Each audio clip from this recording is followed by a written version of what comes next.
Welcome to this special edition of the GH Files on Sahara TV. My name is Kwesi, his son, Bakon.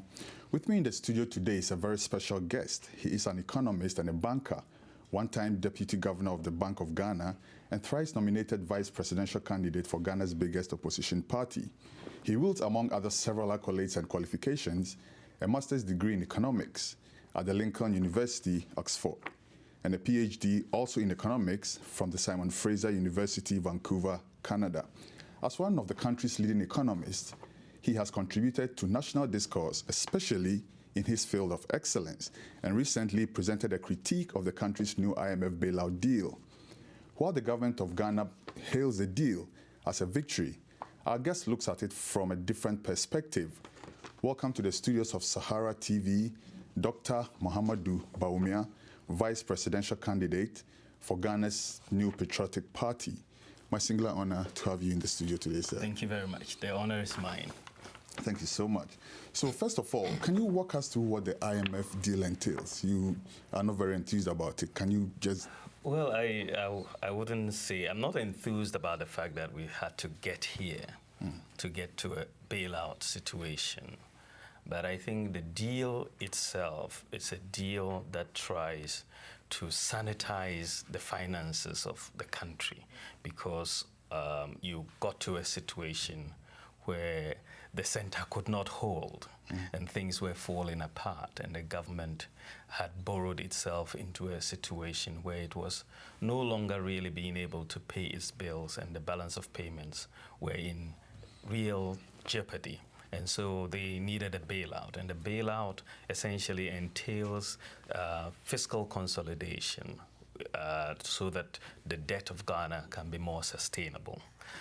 And in that regard, you're going to go through the normal, tighten your belt, cut expenditure, increase taxes. They also want to reduce subsidies, which basically tries to get the fiscal in place.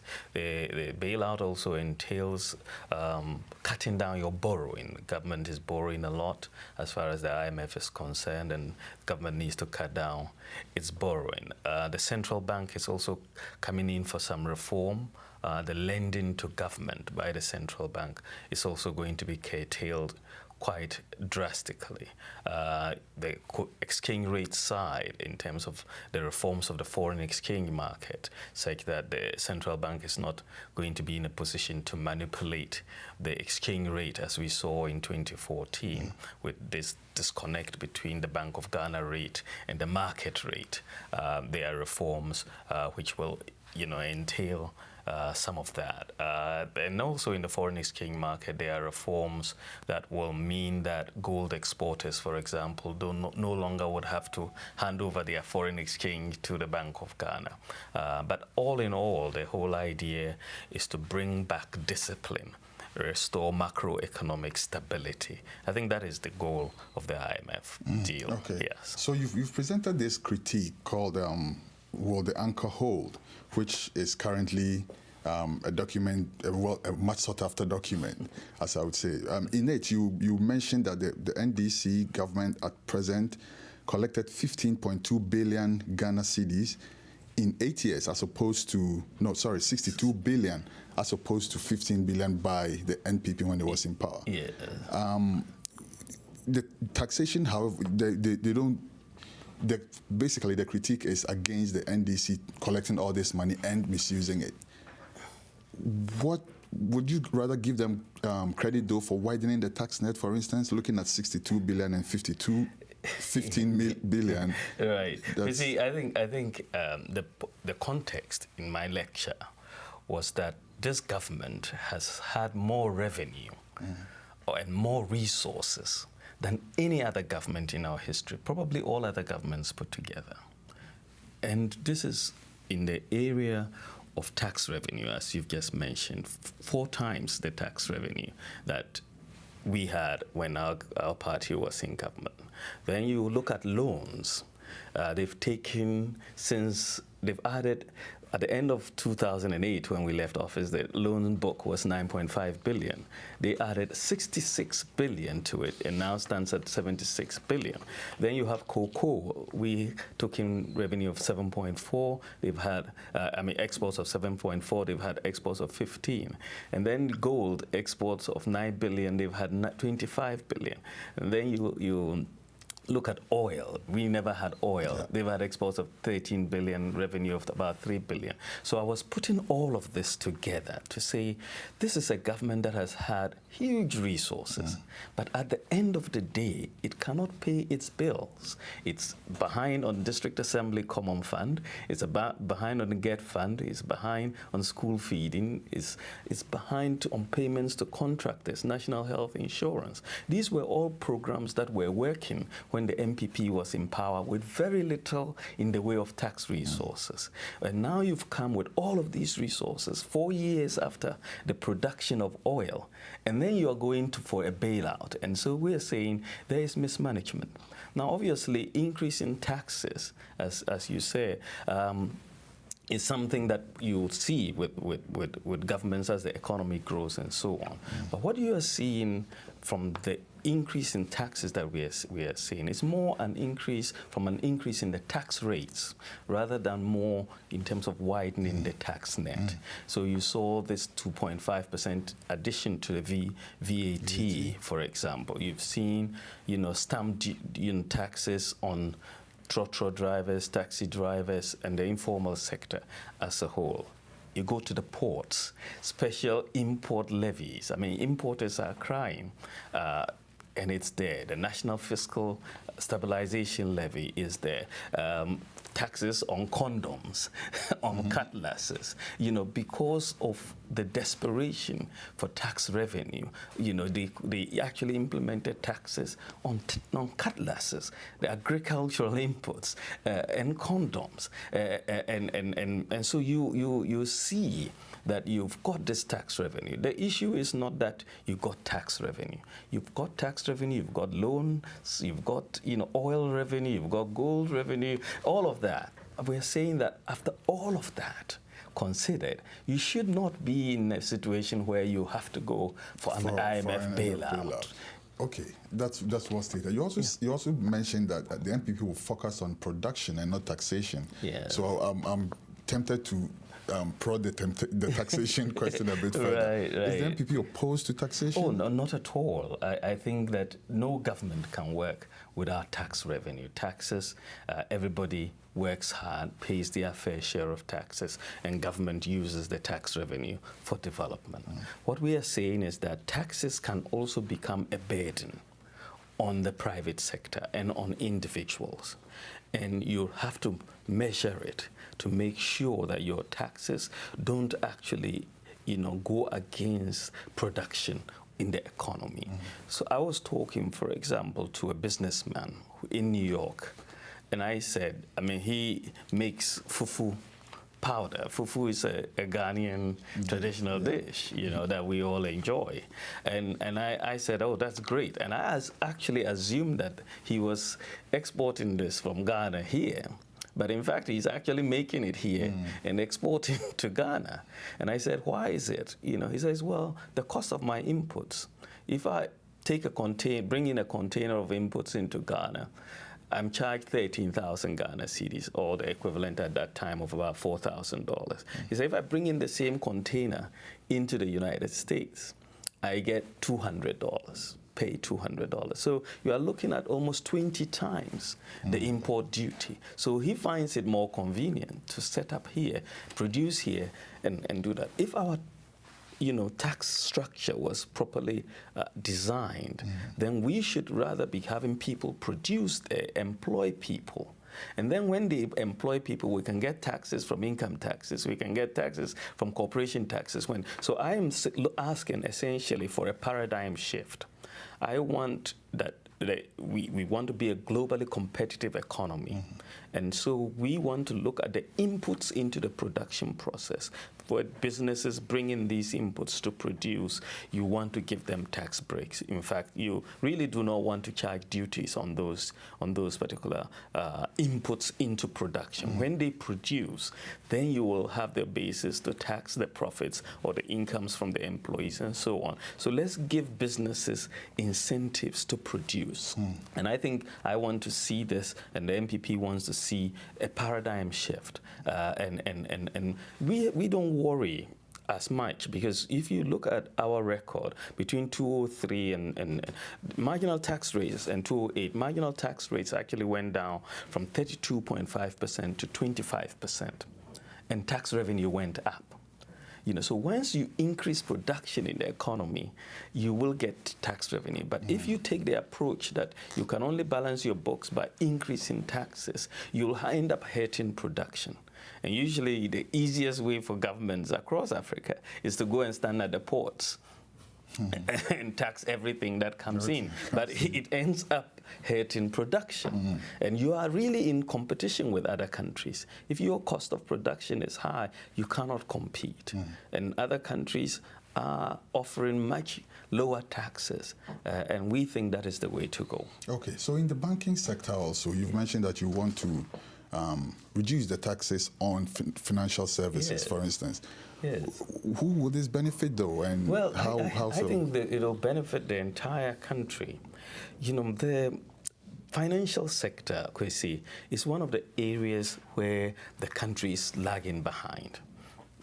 About 80% of our population does not have a bank account, the bankable public. 80% does not have a bank account. So financial services really need to be deepened. And the process of deepening will not be helped by taxes on the use of financial services. And they've done the same thing in imposing real estate VAT on real estate services. Again, the mortgage market is very weak. So for me, if you want financial inclusion, which is what we should be aiming at, you want to encourage everybody to have a bank account. And that you cannot do by imposing taxes on financial services. I think it is one of those areas where you need to encourage people to come in. But once they start thinking that when they bring in and they want a service, you're going to tax them, it's discouraging. It's discouraging. And I think there are not a lot of countries that have VAT on financial services. There are some, but there are not a lot. But in our situation, I don't think we should be in that direction. And I believe it should be abolished, and I believe it will be abolished under an MPP government. And you believe that will have a trickle-down effect on the average man's pocket? It will, because if you do it in the context of actually putting in place a program for financial inclusion, then you will get the benefits. And as I said, that this issue of financial inclusion is so critical to our development. If you look at all the countries that have modernized and advanced, they have done so. You go back to England or the Europe, 1700, 1792, the Friendly Societies Act, and so on. There's so many people were encouraged to come into the banking system. And when people come into the banking system, savings increase. And when savings increase, interest rates come down. The reason why interest rates are stubbornly high in many developing countries is because the amount of savings in the financial system is low. A lot of savings are outside the financial system. So it's a supply and demand issue. Once the savings are low, the price will be high, the interest rate will be high. So we need to bring in more savings into the financial system. And so, in fact, we have a program that we intend to put together within the first year or two to make sure you have a huge increase in savings within the financial system by making sure people have bank accounts. And we have the technology already in place to help us do that, even in the rural areas. Okay, I'm sure you're referring to ESOH. Exactly. And we'll come to that in a second. Right. But before that, though, all the money that has been collected by this government with nothing to show for it, what do you attribute that to? Well, it is one of those issues that I think you need to look at. And because when you say you've collected these monies and what have you used them for? First of all, usually a government will say we've done projects with this money. Look at the infrastructure. But when you look at the infrastructure, you will see that a lot of this money has been collected, but the capital expenditure to GDP has actually been declining. We've got a decline from 9.1% in 2008 to 4.8% today. And so you cannot grow an economy when you are not investing. And we've increased the debt by so much, but investment in infrastructure relative to our GDP is on the decline. It has halved. And so there is a problem. But when you look at the budget items, there's one item that is stubbornly high, and that is consuming a lot of this money, and that is interest. Because see, at the end of 2008, Ghana's total debt was 9.5 billion Ghana cedis at that time, right? Today, it is 76.1 billion. Now, today, the interest on the debt is 9.57 billion Ghana cedis. Just the interest on the debt, which is exactly equal to the total debt amount in 2008.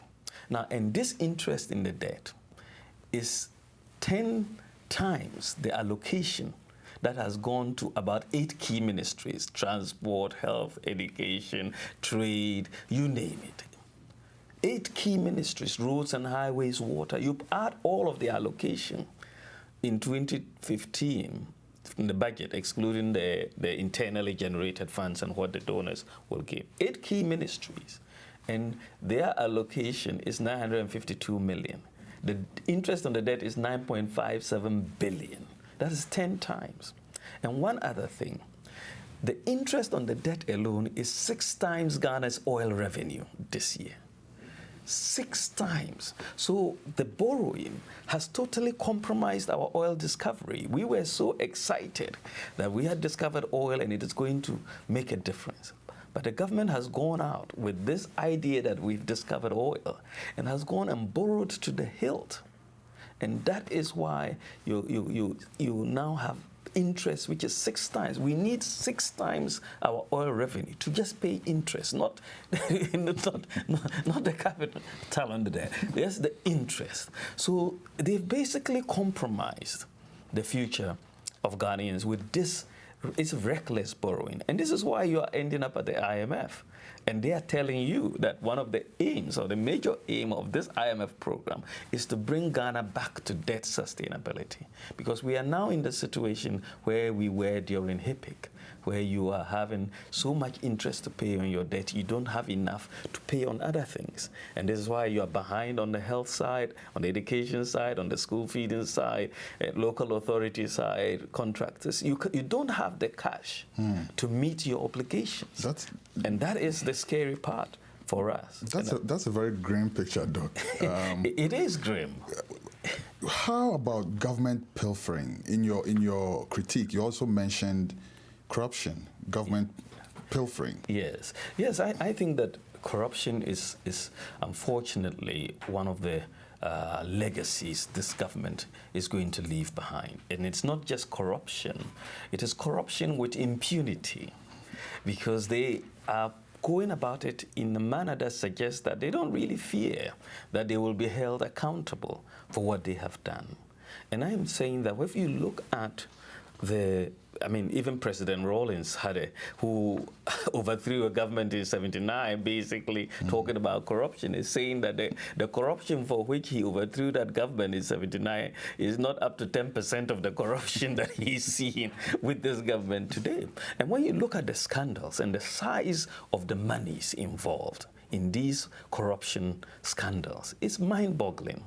The GIDA scandal, which has to do with the youth employment and entrepreneurship, was 952 million Ghana cedis. The judgment debts you hear about, people sitting down and making up claims on government, the judgment debt scandals was about 687 million Ghana cedis. SADA, the Savannah Accelerated Development, involves about 200 million that was allocated. to it. Then you have the national service, estimated about 95 billion that goes, just those ones I've just mentioned now, sum up close to 2 billion Ghana cedis. Now that 2 billion at the exchange rate at the time these scandals broke is summing up to about $750 million of pilfering. $750 million. Now you've gone to the IMF to ask, and they have given you a program over 3 years for $918 million. Now, we've not even added the ghost names. We've not added the over-invoicing on contracts that you see. And all of that. So yes, if you had these resources, as I said, the JIDA alone is equivalent to the 8 ministries that I was talking about, their allocation in 2015.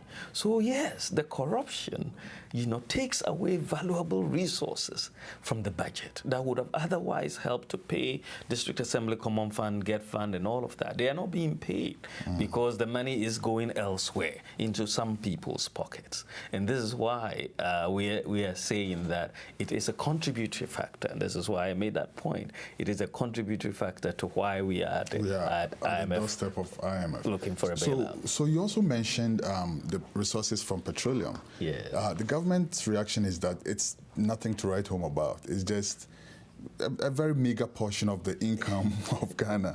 It's nothing that Ghanaians should be overly excited about. Well, how much impact will the oil revenue have on the economy? I disagree totally, and I'm actually shocked that a government will say that petroleum is not that big a deal. It is a big deal. Oil exports have now overtaken cocoa. Oil is now our second largest exporter commodity. And in fact, oil will become #1 by 2017, if not 2016. Oil will become #1. So we've exported 13.7 billion so far. We've exported about over 100 million barrels of oil, and we've earned about $3 billion. Now, $3 billion is not chicken feed. It's not. It's huge, starting from a position of zero. I mean, the government went to the capital markets in 2013 and raised $1 billion, and it was a big deal. They went back in 2014 and raised another $1 billion, and it is a very big deal, and they want to do all these projects. And they are even wanting to go in 2015 for another $1 billion. Now, those three would be $3 billion. Now, that's huge. $3 billion can transform lives. When you look at, hospitals, you look at education, water, it can transform lives. Agriculture. We could have built a railway from, Accra all the way to Paga for that amount. So we can do transformational things, but I suppose when you are used to big monies, you don't appreciate the value of money. You would think 3 billion is not quite a bit, but for anybody who understands value for money, 3 billion is a big deal for Ghana. It's a really big deal. Okay, so still on the petroleum sector, government implemented what we call the Petroleum Resources Management Act in 2011. That's right. And this is based on best practices of several oil-producing countries, and it's aimed at checking sanity in the finances of that sector. This, I would presume, gives the NPP and anybody else who is interested some power to check that the money is coming in from this avenue is not, mishandled. That's right. How is the NPP using this leverage or any other to check? Well, the Petroleum Revenue Management Act, I think, was put together after a lot of consultation. And the whole idea after 2007, when oil was discovered, was to make sure that we did not fall into the situation that other oil-producing countries had fallen into, and the oil had essentially become a curse, on those countries. So the Petroleum Revenue Management Act was put together, as you said, with a lot of best practice in it. Unfortunately, what we see on paper and what is actually being practiced in Ghana, there's a little bit of a gap. we hopefully will bridge those gaps. But in the area of oversight and monitoring in particular, Section 51 of the Act, of the Petroleum Revenue Management Act, gives that to the Public Interest Accountability Committee, the PIAC. Now, they are supposed to publish 2 reports a year on the utilization of the revenues. So it's made up of citizens and basically public interest people who are supposed to do this, and they are supposed to be funded under the Act by the government. Unfortunately, the government has essentially reneged on its responsibility to provide funds to the Public Interest Accountability Committee. One would have thought that it would have been very, forthcoming, but the government has not. In fact, in February, the Public Interest Accountability Committee complained that they've had only 1,000 Ghana cedis left in their bank account, which is essentially about $300. I mean, you are going to monitor a billion-dollar industry with $300. I mean, you're not going to get very far. And they accuse the government of essentially sabotaging them. I hope that is not the case, because it's very much in our interest as a country to have the Public Interest Accountability Committee do its work so that we can see. But obviously, we also have avenues of Parliament and so on to keep an eye on what is happening in the oil industry. Okay. Yeah. Now, the NDC says it's borrowing smart. This is a term which they've used quite often, borrowing smart. Is there ever a thing like borrowing smart? Oh, sure. I think you can borrow smart as you refinance more expensive debt, for example, or you borrow to invest. And then out of that investment, you repay and you have, some, positive returns from that borrowing. And I think that would be smart borrowing. But the sort of borrowing that we have seen under this government cannot be described as smart borrowing. The increase in the debt stock is incredible. But as I said, not only that, the burden, the interest burden is very high, and it has crowded out the private sector. Treasury bill rates are now at around 25%, lending rates over 30%. Nobody can really do serious business in that environment. And then capital expenditure, as I have said, has been declining relative to GDP, even though you are borrowing so much. And growth in the economy has come down from 15% in 2011 when this Revenue Act was passed to 3.5% this year, 15% to 3.5%. You're having major increase in unemployment as a result. So there is a difficulty for me to say that the borrowing that they have done is smart. It's not smart. It's reckless. Reckless borrowing, indeed. Yes. So you also say that they borrow to, for instance, shore up the foreign reserve instead of, like you've just stated, borrowing to invest and having returns coming out of that. Is there any form of benefit at all to be accrued from borrowing to shore up reserves? Well, I think it's a difficulty for me. I mean, first of all, when we pointed this out, I pointed this out when they borrowed $1 billion last year from the Euro bond market. $1 billion. And they went to the market to tell investors, we want to use this money to invest in projects. So we want to borrow. So people gave them that money for the purpose of investing in projects. Now, at that time that they borrowed this money, Ghana's foreign reserves were almost wiped out. The net international reserves could only cover 2 weeks of imports at that time. This was in September last year. So they used the money to shore up the reserves in that sense. But they didn't come clean. When we pointed it out, they denied it. Now, if you think that it's a good idea, you would not deny it. You will come clean and say, yes, this is what I'm using it for. But it's a wrong use of resources. You borrow money to shore up your exchange rate. How long can it last? I gave an example that if you meet a girl and you want to impress her and go and borrow your friend's car to impress her, sooner or later, your friend will come back for his car and the girl will realize you really don't have a car.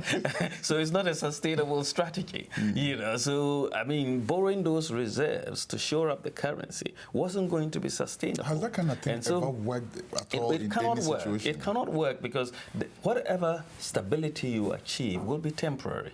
And you've seen what has happened in the context of the exchange rate in Ghana. We achieved some stability, but today the exchange rate is moving again. It's moving again, and this quarter alone, I mean the first quarter of 2015 alone, we have depreciated, getting close to 15%.